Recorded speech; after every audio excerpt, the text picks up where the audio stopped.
అతనికి సడన్గా ఒక సంభవము ఎదురయ్యేసరికి దేవుడు అంటున్నాడు, ఏమని పిలుస్తున్నాడు? జ్ఞానవంతుడా అని పిలవడంలా ఏమని పిలుస్తున్నాడు? వెర్రివాడా. ఏమిటి, లోకంలో సంపాదించుకునే వాళ్ళు వెర్రివాళ్ళ? ఈ లోకంలో సంపాదించుకునేవాళ్ళు వెర్రివాళ్ళ? దేవుని ఉద్దేశం అది కాదు. కానీ కింద వచ్చిన వాళ్ళు మనకు అర్థమవుతుంది ఏమిటంటే, దేవుని ఎడల ధనవంతుడు కాక తన కొరకే సమకూర్చుకునేవాడు అలాగుననే ఉండును.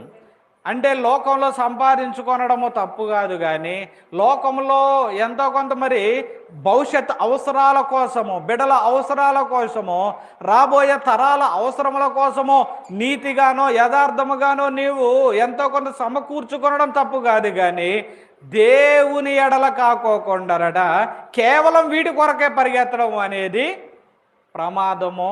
దేవుడు అలాంటి వారిని ఏమని పిలుస్తున్నాడట? వెర్రివాడా.